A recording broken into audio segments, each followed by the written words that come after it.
Welcome to the Del Walmsley Radio Show. Listen and grow as Del questions the status quo, encourages you to think differently, and empowers you to make a better life. Get ready as Del challenges core beliefs, seeks the truth, and reveals the roadmap to the lifestyle you really want. And now your host, multi-millionaire, national award-winning investor, CEO and founder of Lifestyles Unlimited, Del Walmsley. Welcome to Del Walmsley Radio Show, where the hype ends and the help begins. I'm your host, Del Walmsley, and as always, we're working on your financial freedom. My friends, I've been hit up very hard lately, emails, so asking me questions of what is this Trump victory going to mean for real estate investing? And quite honestly, no one really knows. You know, the reality is that this stuff that goes on politically is so unimportant that I really don't see it as much. But here is much of a difference. But here's the thing that is important, is that myself, I had to admit it to myself, was so worried that the left were going to get elected again and take this country further down that deep hole of woke liberalism. Craziness where people that don't have any merit get control of all the assets and get control of all the power, and that the normal people who work and save and invest and send their kids to school want them just to grow up and get married and be happy, live the happy they ever. The normal people, right? The 80% of the people in this country, whether you're left or right, the normal people just want the world to go on. They want to know what the rules are. They want to play by the rules and get the best results they can get. Well, in our society, things can go far, far right and far, far left. When I grew up, I was a liberal because the country was so far right that if you even spoke a dirty word, you might go to jail type of thing. Now, I know that's an exaggeration, but many, many things were illegal back then. Being gay was illegal back then, right? There's all kinds of things that you could not do back then. There was a prohibition where you couldn't drink. I actually remember going to Dallas and doing seminars, and there was still part of the city that was, non-drinking, whatever it's called, prohibited, and not being able to get a drink. It's just bizarre stuff. So the right has all these ideas that can take us so far right that it can make it difficult for people to enjoy life. The left has its problems on the other side. The problem with the left, as I see it, and what got to be a problem, is that the many were telling the maximum, or not using the right words, a very small percentage of Americans were dictating the rules, the laws, and the lifestyle and quality of life to the majority of Americans. There's less than 7% of the people out there that actually believe the woke liberal stuff. The rest of the people are just doing it because they're afraid of being canceled. So where am I leading with all this? Where I'm leading is that on the surface, my first impression is having Trump in power and his people is going to allow the country to swing back comfortably to the center. And that's going to make people happy. That's going to make people feel better. That's going to make people willing to invest. That's going to make people willing to rent new houses and buy new houses and, step up an apartment because they got a new job. There's going to be businesses that will be hiring. The euphoria has already started happening. The day that he won, liberals are coming across the aisle saying, yeah, I think I like it better on this side too. Not only did they vote that way, but even people that were telling him he was a Nazi are coming that way. Again, why is this relevant? It's relevant because the general euphoria of the country, I believe, is going to turn this thing around. Now, I've got an article here because I'm not an expert, but this article is from Greystone Investment Group, which is the top investment group out there in real estate investing, and what they think is going to happen. We'll listen, we'll read what they have to say, and we'll discuss that. But before we get started with that, I think you need to understand this. There is big generalized belief systems here. And the largest generalized belief system is that in a economy that is Trump-driven, the opportunity to make money and be successful will be there. Now, I'm going to caveat that with a really big, important factor. And that is we make money in both markets, up markets and down markets. But we actually make more money in down markets. So what do I mean by that? Well, you can buy assets. And that's really what people do. They buy assets, and assets go up in value. You're never going to be wealthy if you don't own assets. So people don't know how to do real estate. They go out and they buy stocks and bonds and so forth, now in gold or whatever. But you own some assets. Now, as the assets rise in value, your total net worth goes up. Does it go up relative to the cost of living? Maybe not. Maybe it's just following the cost of living. But in your mind, at least it's following the cost of living. That's not how I made most of my money. Most of my money I made because there was something in the marketplace that was broken. And by being broken, I was able to go in and pick up the pieces for next to nothing. Whether it be a house, when I first started, you could buy a house 50 cents on the dollar, renovate it, put it out there on the marketplace, and make 100% return instantly on the deal, and then 10, 15% in cash flow. These were unheard of returns. If you go places where everybody goes, where nothing is broken, you might get appreciation. You might get rent growth. You might get appreciation of the property and or whatever else you own, like stocks and bonds. They may go up in value through appreciation. But that appreciation, no matter how high it is, doesn't come even close to making 100% rate of return. So the key in my book is finding broken assets that you can turn around, or finding people that are broken that own assets. Maybe the asset's not broken, but the person that owns it is broken. And so you can come in and save the day. I did that with my house. I bought a home from a relatively financially successful family. I'd say family because it was a husband and wife that got married, and then the husband cheated. And the wealthy wife and the wealthy husband had to break up their assets, and he found out that he didn't have enough liquid assets to pay her off, so they had to sell the house for pennies on the dollar. I picked it up for about half of what it's worth. And it's been a lovely home. I've loved living here for 11 years, 12 years, whatever I've lived here. It was just a great investment, but it was more so I bought it because I wanted a nice place to live that had everything I wanted. But the point is, I bought it at 50 cents on the dollar. Now, whether I can sell it in an up market or a down market, I'm going to get more than what I paid for it. I guarantee you that. In an up market, I could probably double it, 50 cents on the dollar, maybe more in an up market. So you could try to make money by holding out for the markets to go up. In which case, if that's your belief, way of making money is to buy the upside of the market, then Donald Trump's your man. What they get done, when they get done, with Elon Musk and Vivek Wavashami, or however you pronounce his name, these guys, the stuff they're going to touch is going to be like putting lighter fluid on a fire. It's just going to blow this country up with opportunity. And if you own assets right now, which I do, we're going to get wealthier than we are, way wealthier than we are. Bottom line is that everything's going to go up in value. And if you're not in position to take advantage of that, then you're going to be left behind. I mean, when the harbor's full, all boats float, meaning all of you are going to get better jobs, you have more income, you have more expendable income, you're going to be happier than what you are right now financially. However, what you have to look at, though, is will you benefit from it? Because while you're just getting a little bit more income and feeling a little better and the euphoria, it's kind of like the Democrats say they have a messaging problem. They do have a messaging problem. And they do have a policy problem. Their policies are not that good. On the other hand, most of them are not that detrimental. Only a few are, right?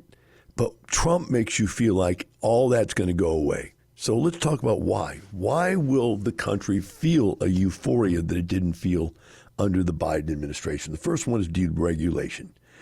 They can say it better than I can say it. I can articulate it in concise sentences. One of the defining characteristics of Trump's previous administration was a focus on deregulation, aiming to reduce government barriers to business.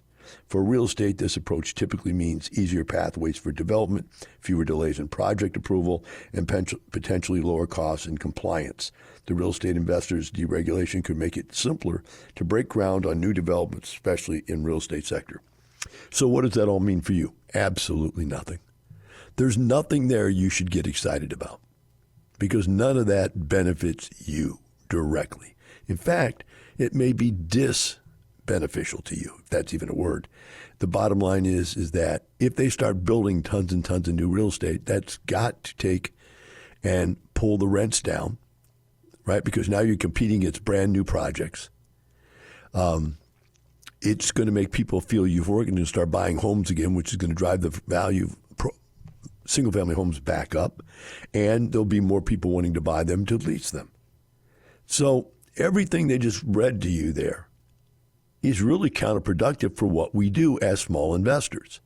Trump is really for the big investors, the big giant investors. And by the way, this article that I'm reading is from Greystone Investment Group, which is the largest real estate investment group in the world. And obviously, they're euphoric that this change is going to occur. It goes on and says, in 2017, Trump rolled back various federal regulations that some argued slowed growth. This is that they're saying some argued that it slowed growth, focusing on removing restrictions he viewed as unnecessary. This approach aimed to make it easier for private businesses to operate, a strategy that helped the stock market soar during the first term. The real estate. Fewer regulations could mean faster approval times for construction permits and building expansion. Deregulated environmental might favor developers and investors needing flexibility and quick turnarounds. Again, second paragraph, none of that means anything to us. So, Del, then what does mean something to us? Well, I'll tell you what they are. It's the woke local regulations that hurt us. What do I mean? The worst ones are rent controls. The inability to raise your rent because the government says you can't. That is just disastrous. Now, that is all local politics. So again, although this euphoria is being felt out there, the people that are buying real estate in these bad areas, these blue areas, are still going to have these problems. I don't think on a local basis, although Trump did move about 20% of the people across the board, maybe less could be argued. It's between 17 and 20% of the people moved from Democrat to Republican, or at least they voted that way for the presidential election. Many have said that it didn't really change how they voted on the local elections. Again, I don't know. I'm not an expert in that. I'm just telling you what I hear on the radio and TV. And if that's the case, then these local laws are not going to change. But they can't take them national. That's the beauty. Oh my gosh, thank you, Lord, that the Democrats didn't get to keep going that direction. So now I'm going to throw something at you here in a minute and give you all these ideas, but I want to make sure that you keep this in mind as I go through this whole thing. And that is the pendulum has shifted. It is stopped swinging left all the way up. It peaked, it crescendoed. What killed them? Get rid of the cops. Right? Defund the cops. Dumbest thing ever said on this earth for a politician. They're eating it right now. Number two, open borders. Second dumbest thing ever done in the world to sit there and tell us the borders were not ports, that the borders were secure. Lied straight to the American people. So now we've been lied to, right? And we've been shown next calling everybody deplorables. Everybody that wants to work, loves God, carries a gun, blah, blah, blah, are deplorable, stupid, uneducated people. They lost it. The liberals went woke on us. They went DEI or whatever it is, where you have to hire people that aren't qualified just because of their different race or what creed or whatever, blah, blah, blah. Those things blow businesses up. Small business can't survive that. And so if we take that stuff out and let the pendulum come back to the center and let business people be business people, and let liberals live their life happily and Republicans live their life happily, and us people in the middle that are squeezed in by these people, then in that particular situation, we're all going to have a good time. The problem is if it swings too much to the right, because if all of a sudden everything goes up in value, the inflation won't show it because everything's going up in value. People are feeling wealthier. The cost of goods may go down because there's much more goods or many more goods out there available to you, like housing and so forth. It may go down. But the bottom line is the rich are getting richer. And my thought is this. I got wealthier when the Democrats screwed everything up and I was able to buy stuff cheap. It's cheap now. Buy it now. When the Republicans come back in and they make the economy flush again, they make people feel good again, the world is normal again. Up until that point where they go too far to the right, it's going to be great for us. Right now is great. Can I say it'll be great by midterm next year or midterm following? Maybe not. Trump might lose both the House and the Senate if he does crazy stuff. So in this particular situation, you have to look at what are our benefits right now. Number one, our benefits are we'll be able to raise our rents again. Number two, people will be able to pay those rents because they'll have jobs and because they'll feel euphoric and willing to go out there and take on some more costs in their lives, right? And then you follow that up with housing regulations, which we'll cover when we get back. We're going to come back and discuss this a little later. Be right back with the Del Walmsley Radio Show.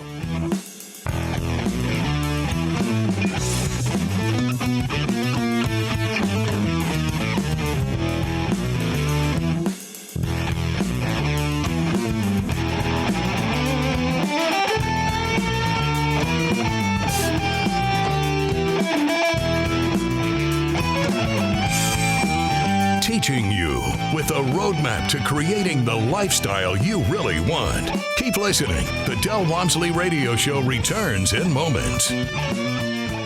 Learn to retire in 5 years or less through real estate investing. Learn how, learn now. Let Lifestyles Unlimited show you how. Get educated now. Text the word radio to 88007. That's radio to 88007. Join for just $297. Lifestyles Unlimited.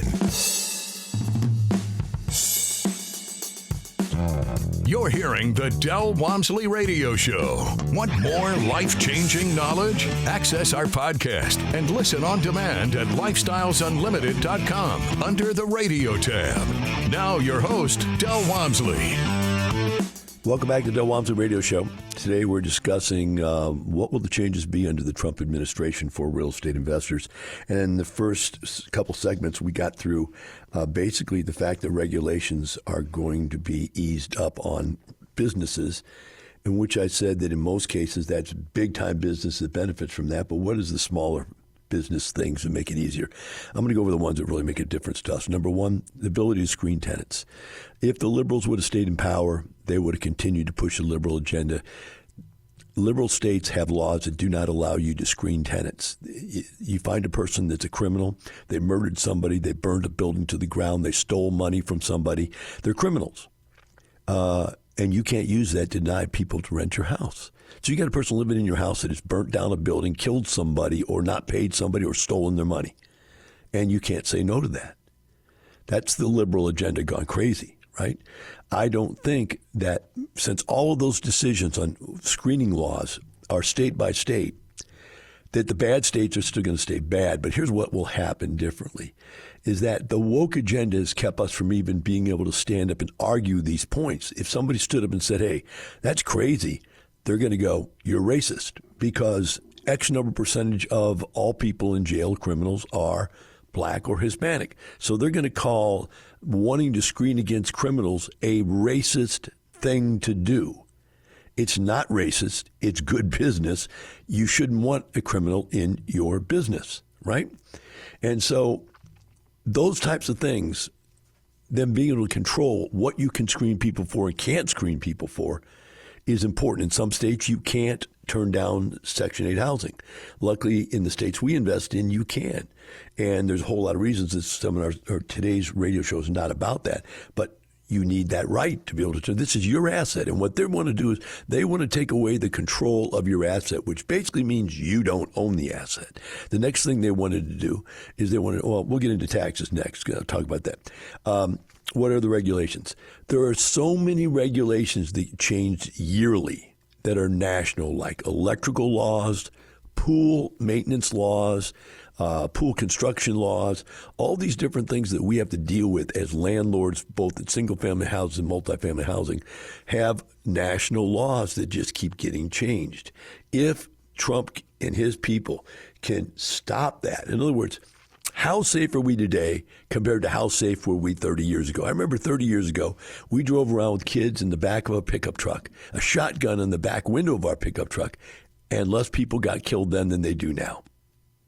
Now you have babies that are in these contraptions. My grandkid has like a $100 baby seat, and they have to have 3 different ones because they grow so fast that they don't fit it. I mean, it's ridiculous, the cost of safety in this day and age. And still people die. They die from criminals coming across the border killing people. They die from criminals who have been let out of jail because there's no laws. See, safety in any form politically is not as good as safety by common sense. And safety by common sense says you don't rent to criminals, right? So our ability to screen, the ability to raise rents, the ability to control the asset values are the number one things we care about, and those things may not be improved, but they may be protected from getting worse, right? Only reason is because those laws are stateside laws, and at least now the people locally can discuss the matter without being called a racist or just canceled, their business completely canceled out. Now, I live outside of Houston. Houston is a Democratic city. We've got the Democratic problems. They've got all those problems. The city has got immense criminal activity amongst the people that are elected in Houston. It's on the radio every single day. You know, another one of the elected officials in Houston area is a criminal. And so I've moved my real estate out of Houston, right? I still own some in Houston, but most of my real estate's outside of Houston. Because why? Because it's an area that you just can't fight. You can't fight liberal laws. They want to destroy business in every way, shape they can, right? Okay, number 2, taxes. I'm going to read what it says. During his first term, Trump's administration passed the Tax Cuts Jobs Act in 2017, which provided a significant boost in real estate investors. 2 real estate investors, my bad. The Jobs Act introduced several investor-friendly tax provisions, such as 20% deduction for pass-through entities, including LLCs, partnerships, and sole proprietorships. This deduction effectively reduced taxable income for many real estate investors, enhancing possibility of addition to that. He preserved the 1031 like-kind exchange for real estate, allowing investors to defer capital gains taxes when they reinvest. So the bottom line is taxation is astronomical benefit of real estate investing. It's been in the laws for 100+ years. Ever since I've been in real estate has been the least taxed of all businesses. It's tax-friendly to a massive extent. So we can use depreciation to cover our total income within our real estate investment. Even though we're not real estate professionals, we can do that. Just a normal person can. However, you can take some of the excess depreciation used against your earned income, very small amount, but if you're a real estate professional, then you can take all of it against your earned income, which means you can not only not pay taxes on your real estate income, but whatever your side hustle is or whatever your main business, well, it can't be your main, it's got to be your side hustle. Whatever your side hustle is, you can carry that income over. You've got to be a professional real estate investor to be able to use that deduction. But what is Trump? He's a real estate investor. What am I? I'm a real estate investor. You see what I'm saying? It affects the people that do this for a living. And that's a very specific gain. So you've got this depreciation. You've also got the concept of taxes in general. How much are they going to tax different levels of income? And where is it going to be taxed? And the number one thing that it did by stopping Kamala, and everybody out there, thank your lucky stars that people were smart enough to get this. Kamala was going to use an unrealized capital gains tax, which means basically she was going to take 20% of your net worth right off the table. Right away, immediately, you'd be 20% net less than you are, and that money would be in the government hands. And then every year after that, any amount of growth that came up, they were going to take 20% of that and continue that. My friends, that would have destroyed real estate. The values of real estate would have gone down immediately 20% across the board, further than they already are. It might have gone down 50% because no one wants the stuff anymore. All right, moving on. The statement here is the lending environment could also shift under Trump's influence. His administration previously worked to roll back parts of Dodd-Frank Act, which was enacted to tighten financial regulations after 2008 crisis. Reducing Dodd-Frank restrictions made it easier for banks to lend, whereby increasing the availability of capital for both residential and commercial real estate investors. With less regulatory oversight, investors could see more favorable loan terms and easier access to capital. So, my friends, this is a curse and a blessing. Let me explain what I mean. The problem is when you make capital very easy to get, everybody can get it. When everybody gets it, dumb people get it. The worst thing for the market out there is dumb money. And many people in real estate over the last 10 or 15 years have never seen the market go down. They didn't even believe it's possible for it to go down. In fact, many people would say, well, there's too much money chasing too little real estate. It's never going to go down. Well, it went down. And it went down because of this very thing I'm pointing out here. If they make regulations so easy to get money, and not only get money, but how much money you can get. In other words, we used to get loans when I first started in real estate of 80 to 90% of the value of the property.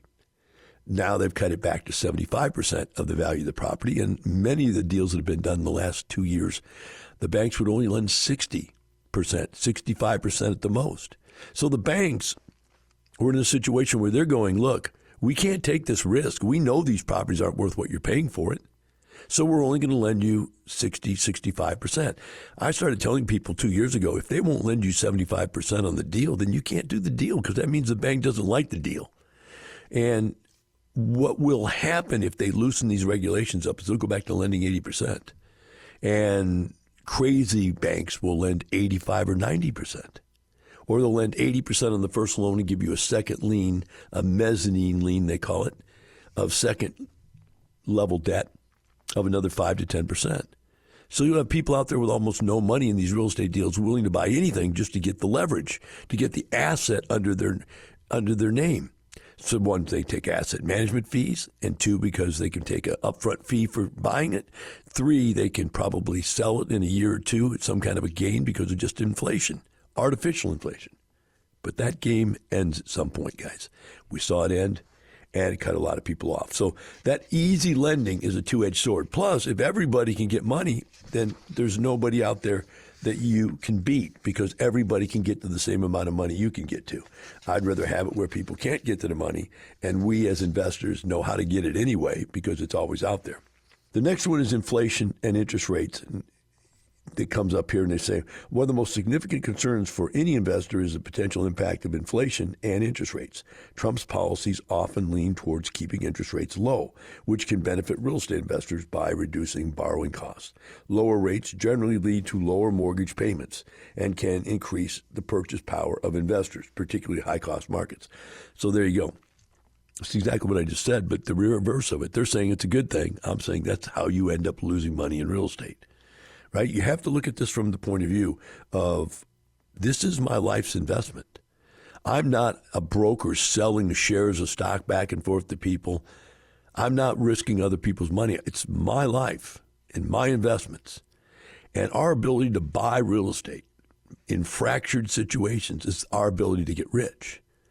Our ability to hold on and manage that real estate over long periods of time is our ability to become wealthy. But none of these things happen if it takes a swing the other direction. And number 6, market dynamics, a shift towards multifamily industrial real estate. A Trump-led economic environment could spur increased demand in specific sectors like multifamily housing and industrial real estate. With a focus on domestic growth, industrial properties might benefit from pro-manufacturing agenda. As companies bring operations back to the U.S., there's an increased need for warehouses, distribution centers, and manufacturing facilities. For investors, this could mean significant opportunities in industrial real estate. Again, none of that really benefits you. I'm in industrial real estate, but you have to have a lot of money to play that game. And it doesn't have as high a margins typically as apartments and single families, nowhere near single families. And if you do apartments right, nowhere near apartments. it's a place to park your money if you're already wealthy because it's easier to deal with, and you can do it. So with all this said and done, as we come to the end of the show, my point to you to get out of all this, the conclusion is the market is going to become very fraught with excitement. If you don't get into it at the beginning of it, you'll get excited about it at the end. That's what happens to people that don't make it in life. They wait for everybody else to take the gain, and then they decide to get in and take the loss. Have a great day, and remember always, my friends, not the money, it's the lifestyle. See you tomorrow. The information and opinions you hear on the Del Walmsley Radio Show are those of the host, Del Walmsley, his guests, and his callers. The Del Walmsley Show is for entertainment purposes only. Please consult a professional regarding your personal investment needs. Nothing presented on the Del Walmsley Show constitutes an endorsement, recommendation, offer, or solicitation to buy or sell any product or security.